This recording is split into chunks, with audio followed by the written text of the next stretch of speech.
जय सत्यम सिद्धाय नमः। जय सत्यम सिद्धाय आशीर्वाद। दोस्तों, आप सभी को गुप्त नवरात्रि पर्व की अनंत मंगल शुभकामनाएं। माघ मास की गुप्त नवरात्रि है। आज प्रथम दिन है, दिन सोमवार है। परम पूज्य गुरुदेव स्वामी सत्येंद्र जी सत्य साहिब हमारे बराबर में खड़े हैं। इन्हीं के मार्गदर्शन में ग्राम चांगोली में जो है महायज्ञ शुरू हुआ है, जो नौ दिन तक लगातार चलेगा। अब गुरुजी हमारे बुलंदशहर स्थित ये अपना हमारा सामने सत्यशिम सिद्धाय नमः आश्रम है, सत्यशिम मिशन का आश्रम है। यहीं से अब जो है चांगोली धाम, जहाँ पे माँ पूर्णिमा भक्तपीठ का निर्माण हो रहा है, आश्रम का निर्माण हो रहा है। तो हम गुरुजी के सानिध्य में अब हम यहाँ बुलंदशहर से निकलने वाले, बुलंदशहर आश्रम से, और हम चांगोली पहुंचेंगे, जहाँ पे गुरुजी की तपस्थली है, जहाँ पे लगभग 40 वर्षों तक गुरुजी ने कठोर तप किया है, वहाँ से साधना की है, वहाँ से कई शक्तियां अर्जित की हैं। तो आज हम उस तपोभूमि को नमन करने के लिए गुरुजी के शिष्य हैं, मैं भी शिष्य हूँ, और अन्य शिष्य भी निकल चुके हैं, और हम और गुरुजी अभी उधर जो है प्रस्थान करेंगे। गुरुजी, आप थोड़ा सा धाम के बारे में बताइए। ठीक है, मेरी वो जन्मभूमि है, पैतृक जन्मभूमि है। और वहाँ पे मैंने जो खेतों पे जो है, जहाँ ये स्थान आश्रम बना हुआ, पूर्णिमा देवी श्री भक्तपीठ, चांगोली, गंगनहर, ककोड़, गौतम बुद्ध नगर। तो गौतम बुद्ध नगर में लग गया, पहले ही बुलंदशहर में ही लगा रहता था। और नहर वहाँ है ही, रमणीय स्थल है, बहुत शुद्ध स्थल है, चारों तरफ हमारे खेत हैं, बाग वगैरह।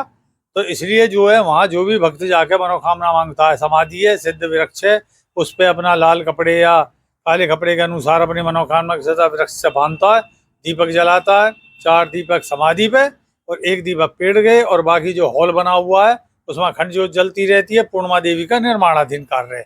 तो उसमें जब जाते हैं, और कई साल से मतलब ये स्थान बनने से भी पहले से, मतलब वहाँ ये चारों नवरात्रियों का मान्यता होती है, अनुष्ठान होती है, देवी के पाठ होते हैं और पूर्णिमा देवी का मंत्रित पाठ होते हैं।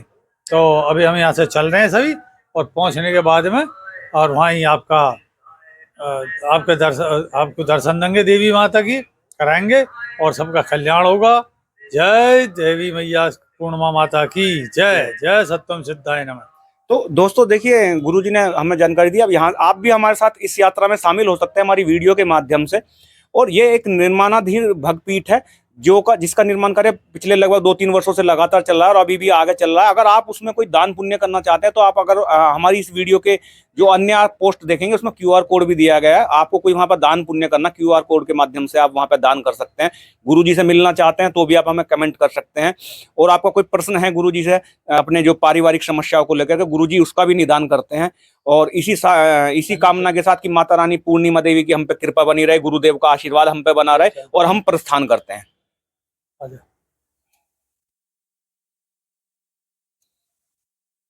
तो अभी हम जो है श्री भक्तपीठ से हम प्रस्थान कर रहे हैं गुरुजी के सानिध्य में। ये देखिए, ये भव्य हमारा जो है बुलंदशहर स्थित जो है आश्रम है, सत्यशम मिशन का आश्रम का। ये यहाँ पे गुरुजी का दरबार लगता है इस हॉल के अंदर। आइए गुरुजी जी, ये यहाँ से आप इधर जरा दरबार दिखाइए गुरुजी का।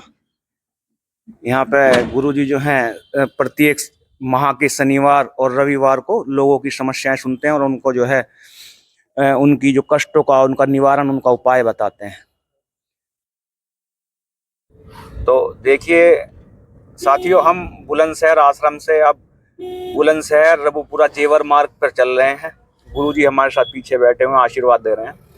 और ये सामने है, इस रोड से अब हम सीधे हाथ पे जो यहाँ पे ककोड़ नहर है उसकी तरफ हम मुड़ेंगे।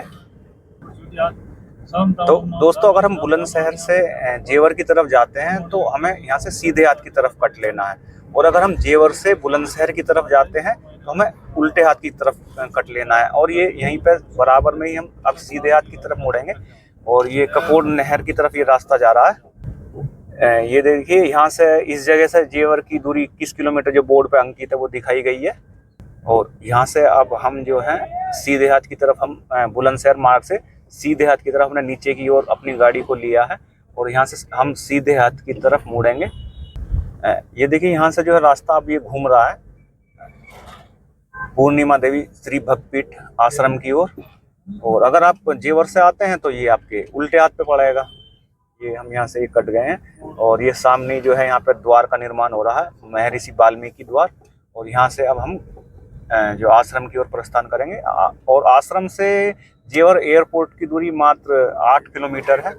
और ये दनकोर वाली रोड है, यहाँ से दनकोर 32 किलोमीटर दिखा रहे हैं। और ये बराबर में ही हमारी कपोर नहर जो है चल रही है। और ये इसके किनारे किनारे ये रास्ता सीधा श्री भक्तपीठ पूर्णिमा देवी मंदिर आश्रम की ओर पहुंचेगा। यहाँ से आश्रम की दूरी 1.5 से 1.25 किलोमीटर दूर है। जैसे ही हम आश्रम पे पहुंचेंगे तो आपको हम वहाँ का भी दृश्य दिखाएंगे। ये देखिए, ये हमारे रास्ते में सीधे हाथ की तरफ सूबरा गांव पड़ेगा और यहीं से आपको सीधा चलना है। यहाँ से लगभग 1 किलोमीटर की दूरी अभी रह गई है। और ये सूबरा गांव से भी एक जो है इधर देख सकते हैं आप, एक पुल कटा है, यहाँ पे भी पुल बना हुआ। और जब हम धाम पर पहुंचेंगे तो धाम के लिए भी इसी तरीके का एक पुल कटा हुआ है।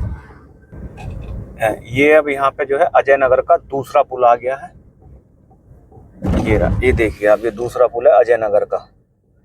ये देखिए, ये यहाँ से आश्रम आपको दिखाई देना शुरू हो जाएगा। ये यहाँ पे निर्माणाधीन श्री भक्तपीठ पूर्णिमा देवी का जो मंदिर और आश्रम है, ये देखिए आप, हम पहुंच चुके हैं।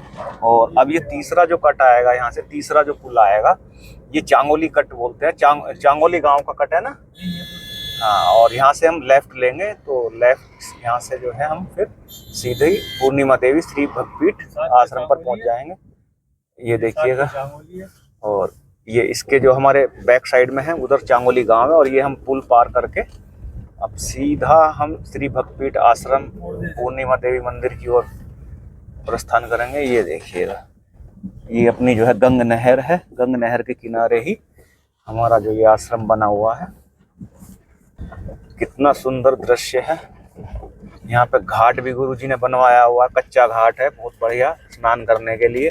और सामने फिर मंदिर के प्रांगण में आप प्रवेश करते हैं, स्नान करिए, ध्यान करिए और सीधा मंदिर के अंदर, आश्रम के अंदर प्रवेश करिए। ये देखिए, हम ये मंदिर परिसर के अंदर, आश्रम परिसर के अंदर प्रवेश कर चुके हैं। तो ये हम आश्रम पे आ चुके हैं और गुरुजी की गाड़ी भी आश्रम पे आ चुकी है। ये भक्त हैं, ये गुरुजी की, अब जो है गुरुजी आ रहे हैं।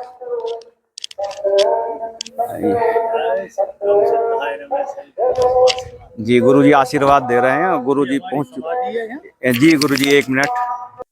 तो ये देखिए, सभी भक्त श्रद्धालु जो अपने हमारे शिष्य हैं, गुरुजी के सब यहाँ लाइन लगा के गुरुजी के दर्शन करने के लिए, गुरुजी का आशीर्वाद पाने के लिए यहाँ पे देखिए लाइन से लगे हुए हैं। और ये गुरुजी सभी अपने शिष्यों को, अपने भक्तों को आशीर्वाद दे रहे हैं।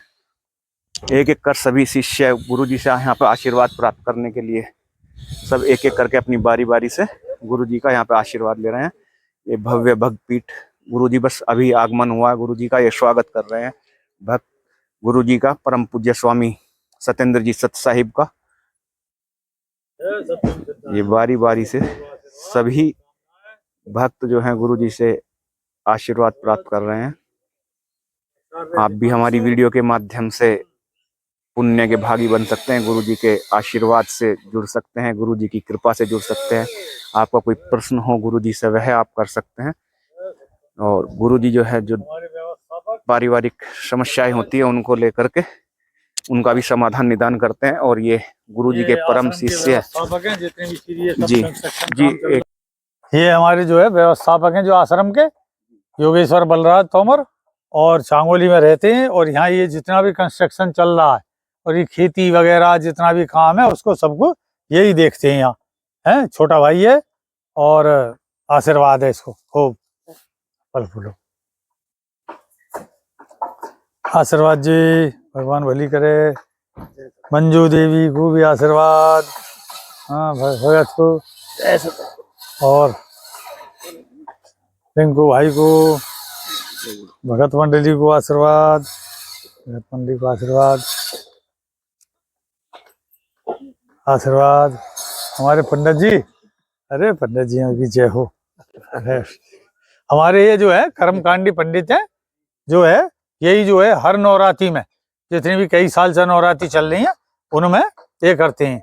हमारे इनका पंडित जी का नाम बताओ। पंडित जी रुद्र प्रसाद शुक्ला और पंडित जी दुबे। हाँ, आप हो कहाँ के वैसे? मैं तो चित्रकूट का। चित्रकूट के हैं महाराज। दोनों एक हाँ, जगह। दोनों एक जगह के, चित्रकूट के। और ये विधिवत सारा अनुष्ठान करते और कराते हैं शुरू से। गुरुजी आप थोड़ा सा बताइए अब आगे। ये समाधि स्थल है पितरों की, और इनका ये हवन कुंड है, जिसपे जो भी कोई पितरों संबंधित यज्ञ करता है तो वो यज्ञ यहाँ पर संपन्न करता है। ये है, और आपका वो सिद्ध वृक्ष है, और सिद्ध वृक्ष जो है यहाँ से जो भी मनोकामना के हिसाब से आता है उसकी मनोकामना पूरी करते हैं। यहाँ पे ये दीपक जलते हैं 4 तेल या घी के, जिसके भी अनुसार चलाते हैं जो भी मनोकामना है, और फिर 2 दीपक यहाँ जलते हैं। और आपका ये शुक्र का पेड़ है, और इसमें जो है ये मनोकामना के जितने भी जिनकी मनोकामना पूरी हुई है, और बहुत तो ये है खोल के नदी में प्रवाहित कर दिए जाते हैं, क्योंकि इतने ज्यादा हो जाते हैं, गिलहरी वगैरह काट डालती हैं उन्हें, फिर इनका प्रोटेक्शन रखना पड़ता है। और यहाँ पे दीपक जलाया जाता है सिद्ध वृक्ष का। और इसके उपरांत में ये सब कंस्ट्रक्शन चल ही रहा है, लेटरिन बाथरूम वगैरह है ये, और ये आपका आश्रम का कार्य चल रहा है। ये हॉल निर्माण हो चुका है इसमें। आगे आप देख ही रहे हो, सामने नहर है, अभी इस समय उतरी हुई है नहर, और जब ये भर के चलती है तो बहुत ही अति शोभनीय लगती है, शोभा को बढ़ाती है आश्रम का।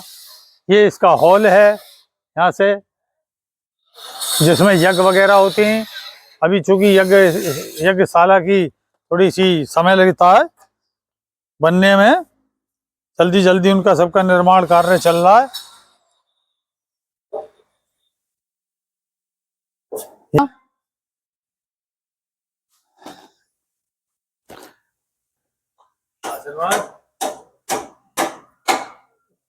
तो साथियों देखिए, ये माँ पूर्णिमा देवी श्री भक्तपीठ का निर्माण कार्य प्रगति पर है, और आप लोग भी हमारी पोस्ट में कई जगह दिखाया गया है, QR कोड दिया गया है। अगर आप भी आश्रम के लिए, माता रानी के लिए अगर कोई दान देना चाहते हैं तो उसमें हमारा QR कोड दिया गया है। आप उस QR कोड को स्कैन करके श्री भक्तपीठ में अपना सहयोग दे सकते हैं। ये गुरुजी हमारे साथ साथ आ रहे हैं, और ये यहाँ पे निर्माण कार्य बहुत त्वरित गति से चल रहा है। और ये सामने हम आपको दिखाते हैं, ये देखिए, ये हम जहाँ पे चल रहे हैं ये परिक्रमा स्थल है, और ये इधर गुरुजी का आवास का निर्माण हो रहा है। यहाँ पे ना ये गुरुजी के आवास का निर्माण हो रहा है, और ये सब आश्रम की जगह है, ये साइड में जो आप देख सकते हैं। और यहीं पे एक गौशाला का निर्माण भी उधर पीछे की तरफ चल रहा है, और ये पूरा परिसर है जहाँ पर निर्माण कार्य श्री भक्तपीठ का बहुत त्वरित गति से चल रहा है। आप सभी लोगों से भी मेरी अपील है, करबद्ध प्रार्थना है कि आप भी इस पुण्य के कार्य में अपना सहयोग दे करके आप भी साथियों, आप भी इस वीडियो के माध्यम से इस आध्यात्मिक यात्रा में हमारे साथ जुड़े। आपने भी इस पावन भूमि श्री भक्तपीठ पूर्णिमा देवी मंदिर आश्रम के दर्शन किए, और देखिए कितना सुंदर नज़ारा है। ये गंग नहर का किनारा और माँ पूर्णिमा देवी श्री भक्तपीठ का आश्रम और उसका परिसर, बहुत ही सुंदर नज़ारा है। माता रानी की कृपा आप पर, आपके परिवार पर यूं ही बनी रहे।